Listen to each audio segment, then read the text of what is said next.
네, 뉴욕 월스트리트는 지금 어디에 관심이 쏠려 있을까요? 월가의 시각을 통해서 투자 아이디어 얻어보도록 하겠습니다. 첫 번째 주제부터 확인해 보겠습니다. 자, 미국의 이란 제재 이제 본격적으로 시작이 되겠습니다. 공식적으로 미국 정부에서 입장을 발표를 했는데 이 내용을 좀 하나씩 확인해 보도록 하겠습니다. 자, 일단 미국 정부가 이란의 원유 그리고 금융 등 경제 산업 전반에 대한 제재에 나서기로 했습니다. 700개 이상의 이란의 기업, 기관, 개인을 제재 대상으로 지정을 했는데요.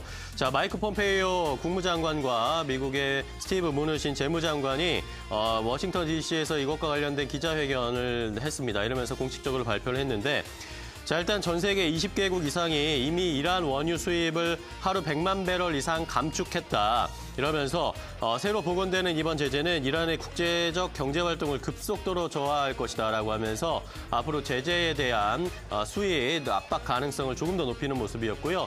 여기다가 볼턴 보좌관도 역시 이란에 대한 추가 제재는 더 있을 수도 있다라는 언급을 하면서 이란의 제재에 대한 언급이 계속 미국 정부 쪽에서 나오고 있는 상황입니다.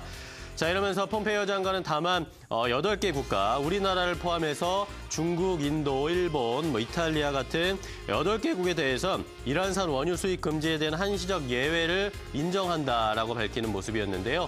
일단 우리나라는 앞서서 전해드렸던 것처럼 예외 국가로 포함이 된 상황입니다. 자, 다음 살펴볼 이야기 트럼프 대통령의 이야기 또 확인을 해봐야겠죠. 지금 중간 선거 때문에 여기저기 돌아다니면서 여러 가지 이야기를 쏟아내고 있는 상황인데 중간 선거에 대한 전망 그리고 그것이 우리 증시에 미치는 영향은 잠시 후에 글로벌 인사이트에서 조금 더 자세하게 케이스별로 확인을 해보겠고요. 자, 일단 트럼프 대통령이 또 여기저기서 한 이야기 중에 하나인 기술주와 관련된 이야기들 좀 체크를 해보도록 하겠습니다. 트럼프 대통령이 아마존과 구글, 페이스북 같은 미국의 주요 IT 기술주들에 대해서 반독점 제재도 가능하다라고 언급을 해서 외신들이 관심을 모으고 있는 상황입니다. 트럼프 대통령이 미국의 인터넷 언론이죠. 악시오스와 인터뷰를 나눴는데 미국의 거대 기술 기업을 해치려는 것은 아니다. 그런 의도는 아닌데 반독점 제재 여부를 심각하게 들여다보고 있다고 하면서 제재 가능성에 대해서 다시 한번 언급하는 모습이었습니다. 이러면서 이것을 하겠다는 것은 아니다라고 하면서 또 한 발 빼는 모습인데 하지만 분명히 들여다보고 있다. 대부분의 사람도 그렇게 기술주들을 쳐다보고 있고 그런 시각을 가지고 있기 때문에 제재 가능성에 대해서는 좀 검토해봐야 되겠다라고 이야기를 했습니다. 이러면서 트럼프 대통령은 예전부터 거대 기술 기업에 대해서 반독점 제재가 고려되기도 했지만 이전 행정부에서 이것을 거부해 왔다라고 하면서 본인은 이것에 대해서 검토해볼 의사가 있다라는 것을 다시 한번 확인을 해봤습니다. 기술주에 대한 부담감이 하나 더 추가되는 것은 아닌지에 대한 우려감이 일단 퍼지고 있는 상황이고요. 자, 다음은 중국과 관련된 이야기입니다. 시진핑 국가주석이 어제 박람회, 국제 수입 박람회에서 기조연설을 하면서 여러 가지 이야기들을 내놨는데 이것에 대한 미국의 월가의 평가들을 좀 체크를 해보도록 하겠습니다.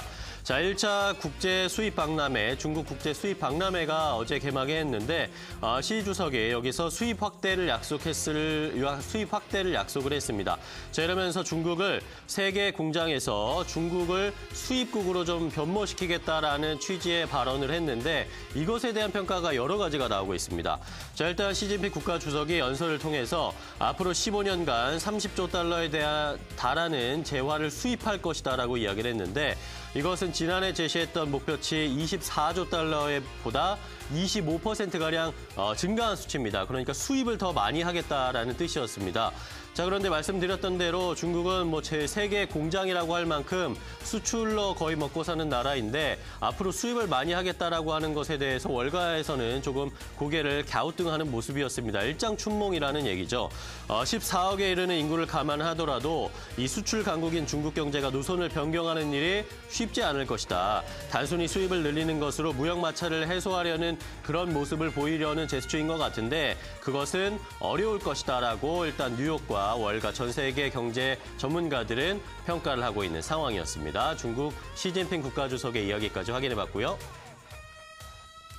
자, 마지막으로는 워렌 버핏의 버크셔 해서웨이 한 번 더 좀 확인해 보도록 하겠습니다. 앞서서 말씀드렸지만 버크셔 해서웨이 오늘 주가가 클래스 A, B가 모두 좀 상승을 했습니다. 자사주 매입을 했다라는 공시 때문에 앞으로에 대한 기대감이 조금 더 커지고 있는 상황인데요. 시장에서는 이렇게 올해 여름 주식 매입에 돈을 쏟아부은 버크셔 해서웨이가 주식 시장에 강력한 신호를 보낸 것이다라고 평가를 했습니다. 3분기 실적 발표 이후에 공시를 통해서 10억 달러 규모의 자사주 매입을 공시를 했는데 올해 남은 기간 추가 자사주 매입이 기대가 되는 모습이었고요. 이러면서 말씀드린 것처럼 클래스 A, B가 모두 급등하는 모습이었습니다. 자, 이러면서 워렌 버핏의 앞으로의 투자 방향도 관심이 모아지고 있고 버크셔 해서웨이가 어떤 종목을 사고 있는지도 여전히 관심을 모아지고 있는 상황인데 애플을 여전히 많이 사고 있고 긍정적으로 평가하고 있는데 시장의 평가와는 또 다른 이 버크셔 해서웨이의 행보까지 잘 확인해 보시면 좋을 것 같습니다. 월가의 시각 함께 체크해봤습니다.